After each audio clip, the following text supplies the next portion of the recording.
নমস্কাৰ এইকেইটা দিন খুব চৰ্চাত থকা এটা বিষয় যে শ্ৰীমন্ত শংকৰদেৱ সংঘই বদৰুদ্দিন আজমলক কিয় মাতিলে তেওঁলোকৰ সভালৈ বদৰুদ্দিন আজমলৰ ভৰিত ধৰিবলগীয়া হৈছে নেকি শ্ৰীমন্ত শংকৰদেৱ সংঘই ইমান শ্ৰীমন্ত শংকৰদেৱ সংঘৰ পুঁজিৰ অভাৱ হ'ল নে যাৰ বাবে বদৰুদ্দিন আজমলক নিমন্ত্ৰণ দিলে আমাক ক'ব লাগিছিল আমি দিলোহেঁতেন এই ধৰণৰ কিছু বিতৰ্ক তুষ্টতাছিল্য আমি দেখিছোঁ মন্তব্য বিভিন্নগৰাকীয়ে কৰিছে তেওঁলোকক উদ্দেশ্যে কেইটামান কথা স্পষ্ট কৰি দিব বিচাৰিছোঁ প্ৰথমে কওঁ কথাকেইটা মই কোনো শ্ৰীমন্ত শংকৰদেৱ সংঘৰ সদস্য হিচাপে কোৱা নাই মই এগৰাকী সাধাৰণ যুৱতী হিচাপে উল্লেখ কৰিব বিচাৰিছোঁ কাৰণ এটা অনুষ্ঠান পাতিলে এগৰাকী ব্যক্তিক নিমন্ত্ৰণ জনোৱাৰ পাছত যেতিয়া এনে ধৰণৰ হিন্দু মুছলমানৰ ৰাজনীতি আৰম্ভ হ'ব পাৰে সি আমাৰ সমাজলৈ কিমান বেছি ভুল বাৰ্তা যাব সেইবাবে সেই কথাকেইটা স্পষ্ট কৰি দিব বিচাৰিছোঁ এতিয়া প্ৰথম কথাটো হ'ল সকলোৰে মনত আহি আছে যে কেৱল মাত্ৰ বদৰুদ্দিন আজমলকেই নিমন্ত্ৰণ জনোৱা হৈছিল নে সেই সভাখনলৈ নহয় কেন্দ্ৰীয় শিশু আইমাতৃ যুৱ সমাৰোহত শ্ৰীমন্ত শংকৰদেৱ সংঘৰ সেই গোৱালপাৰাত অনুষ্ঠিত হোৱা সভাখনত কেৱল মাত্ৰ বদৰুদ্দিন আজমলক নিমন্ত্ৰণ জনোৱা হোৱা নাছিল আৰু কাক নিমন্ত্ৰণ জনোৱা হৈছিল মোৰ লগত কাৰ্যসূচীখন আছে মই কাৰ্যসূচীখন এই মুহূৰ্তত আপোনালোকক দেখুৱাইছোঁ চাওক নামবোৰ পঢ়কচোন কাক নিমন্ত্ৰণ জনোৱা হৈছিল মন্ত্ৰী জয়ন্ত মল্ল বৰুৱা মন্ত্ৰী পীয়ুষ হাজৰিকা সাংসদ কুইন ওজা ৰাজনীতিৰ সৈতে জড়িত হৈ থকা বহুকেইগৰাকী ব্যক্তিক এনেধৰণে নিমন্ত্ৰণ দিয়া হৈছিল অনুষ্ঠানটিলৈ আৰু এইখিনিতে এটা কথা কৈ মই খুব গৌৰৱান্বিত অনুভৱ কৰিম খুব সুখী যে এই অনুষ্ঠানটিলৈ মোকো এটা গধুৰ দায়িত্ব দি নিমন্ত্ৰণ জনোৱা হৈছিল এগৰাকী আলোচক হিচাপে কিন্তু খুব দুখৰ বিষয় দুখিত মই উপস্থিত থাকিব নোৱাৰিলোঁ কিছু ব্যক্তিগত অসুবিধাৰ বাবে কিন্তু অনুষ্ঠানটিৰ প্ৰতি মোৰ সদায় সহযোগিতা আছিল আৰু থাকিব বাৰু যি কি নহওক দ্বিতীয় প্ৰসংগটো হৈছে যে বদৰুদ্দিন আজমলক কিয় নিৰ্বাচন কৰা হ'ল কিয় তেওঁ স্থানীয় সাংসদ হিচাপে সেই সাংসদ পদবীটোক সন্মান জনায় যদি বিধায়কক মাতিব পাৰে যদি অভিভাৱক মন্ত্ৰীক মাতিব পাৰে স্থানীয় সাংসদক কিয় মাতিব নোৱাৰে বিভিন্ন অনুষ্ঠানতো স্থানীয় সাংসদ উপস্থিত থাকে আমি দেখি আহিছোঁ তেনেকৈ আৰু স্থানীয় ৰাইজৰ অনুৰোধ মৰ্মে এখন সভা যেতিয়া আয়োজন কৰা হয় বিভিন্ন অনুষ্ঠান আয়োজন কৰা হয় তাৰ পূৰ্বে কেইবাখনো সভা হয় আদৰণি সমিতিয়ে তাত আলোচনা কৰে যে কোন থাকিব নিৰ্দিষ্ট বক্তা কোন থাকিব বিশেষ অতিথি কোন থাকিব বিশিষ্ট অতিথি এইসমূহ আলোচক কোন থাকিব এইসমূহ সিদ্ধান্ত সভাত লোৱা হয় এজন দুজন ব্যক্তিৰ এয়া সিদ্ধান্ত নহয় এতিয়া মই তৃতীয়টো কথা উল্লেখ কৰিব বিচাৰিছোঁ যে একাংশই বোলে এই কথাখিনিত বদৰুদ্দিন আজমল উপস্থিত থকাৰ বাবে কিছু ৰহস্যৰ গুণ পাইছে সেয়া কি জানে মুছলমান হিন্দু মুছলমানৰ ৰাজনীতি বদৰুদ্দিন আজমল মুছলমান হোৱাৰ বাবে তেওঁলোকে অকণমান অস্বস্তিত পৰিছে কোনসকল পৰিছে গুড়া হিন্দুত্ববাদী একাংশ নেতাই বদৰুদ্দিন আজমল তাত উপস্থিত হোৱাটো একেবাৰে হজম কৰিব পৰা নাই কিয় বদৰুদ্দিন আজমল মুছলমান হোৱাৰ বাবে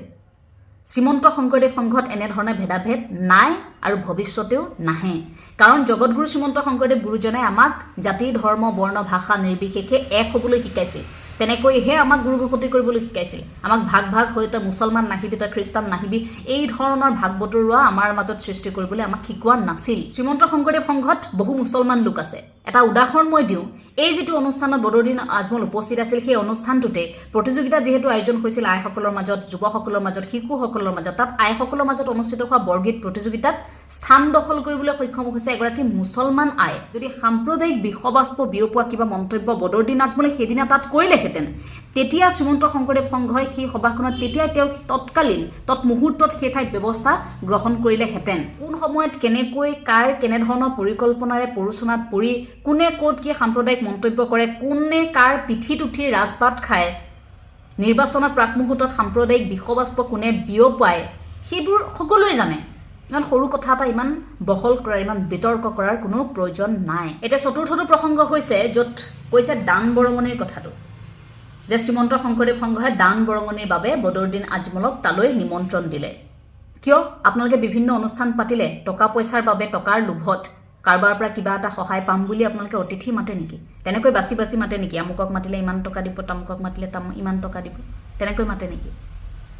প্ৰধানমন্ত্ৰীগৰাকীক যেতিয়া অনুষ্ঠানলৈ নিমন্ত্ৰণ জনোৱা হয় প্ৰধানমন্ত্ৰীগৰাকীয়ে টকা দি থৈ যায় নেকি মুখ্যমন্ত্ৰীগৰাকীয়ে অংশগ্ৰহণ কৰা প্ৰতিটো অনুষ্ঠানতে মুখ্যমন্ত্ৰীয়ে টকা দিয়ে নেকি উপায়ুক্তগৰাকীয়ে অংশগ্ৰহণ কৰা বা আন ব্যক্তিসকল সমাজত প্ৰতিষ্ঠিত একাংশ লোক বা উচ্চ আসনত থকা একাংশ লোকে আপোনালোকৰ অনুষ্ঠানবিলাকত যেতিয়া অংশগ্ৰহণ কৰে প্ৰতিগৰাকী ব্যক্তিয়ে আপোনালোকক টকা দি থৈ যায়নে শ্ৰীমন্ত শংকৰদেৱ সংঘই পুঁজিৰ বাবে আজিলৈকে কাকো নিমন্ত্ৰণ দিয়া নাই আৰু ভৱিষ্যতেও নিদিয়ে একাংশই কৈছে যে আপোনালোকৰ যদি পুঁজিৰ অভাৱ হৈছিল আমাক ক'ব লাগিছিল আমি দুটকামান দিলোহেঁতেন এই কথাটোত মোৰ খুব ভাল লাগিছে যে আপোনালোকে দিব বিচাৰিছে ইমান বহল অন্তৰৰ মানুহ আপোনালোকে যেতিয়া আধ্যাত্মিক অনুষ্ঠান এটালৈ কেইটকামান আগবঢ়াম বুলি ভাবিছে আমিনো ল'বলৈ কিয় লাজ কৰিম আপোনালোকে ইমান বহল মনেৰে যদি দিয়ে আমিও ল'ম দিবচোন কেৱল শংকৰ সংঘ বুলিয়ে নহয় বিভিন্ন ধৰণৰ অনুষ্ঠানবোৰ হৈ থাকে সেই অনুষ্ঠানসমূহত আপোনালোকে পাৰিলে 2 টকা দিব যদি বদৰুদ্দিন আজমলক নিমন্ত্ৰণ জনোৱাৰ বাবে আপোনালোকে ভাবিছে যে শংকৰ সংঘই টকাৰ বাবে নিমন্ত্ৰণ দিছে দিবচোন আমিও চাম আপোনালোকে কিমান টকানো আপোনালোকৰ বহল মনেৰে আপোনালোকে দান বৰঙণি হিচাপে আগবঢ়ায় দিব আপোনালোকে এটো খুব ভাল কথা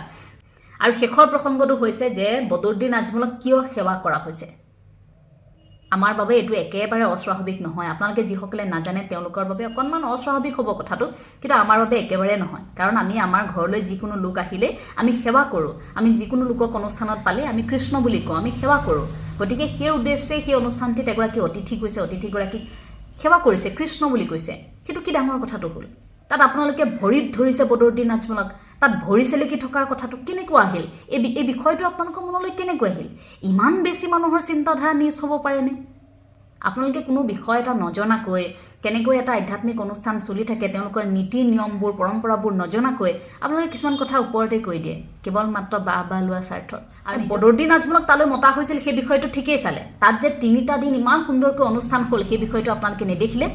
তাত যে এই কণমানিৰ পৰা এই 5 বছৰীয়া 6 বছৰীয়া কণমানিয়ে কান্ধত খুলটো লৈ তাত খুলবাদ্য প্ৰদৰ্শন কৰিছে আইসকলে দিনটো ব্যস্ত হৈ থাকে তেওঁলোকে ৰচনা প্ৰতিযোগিতা তেওঁলোকে কবিতা আবৃত্তি তেওঁলোকে বক্তৃতা তেওঁলোকে দিহানাম থিয়নাম এই সমূহত অংশগ্ৰহণ কৰিছে সেইবোৰ আপোনালোকৰ চকুত নপৰিল তেওঁলোকক প্ৰশিক্ষণ দি তেওঁলোকক প্ৰতিযোগিতাৰ মাজলৈ আগবঢ়াই দিবলৈ শ্ৰীমন্ত শংকৰদেৱ সংঘই যে এখন মঞ্চ দিছে সেইবোৰ আপোনালোকৰ চকুত নপৰিল শিশুসকলক যে এখন মঞ্চ দিছে যুৱক যুৱতীসকলক যে এখন মঞ্চ দিছে সেই আপোনালোকৰ চকুত নপৰিল আপোনালোকৰ দৰে একাংশ লোকক কলিজাটো যদি কোনোবাই ভাজি খুৱাই দিয়ে তেতিয়াও আপোনালোকে ক'ব যে নিমখ অকণমান বেছি হ'ল কলিজাটো এনেকৈহে ভাজিব লাগিছিল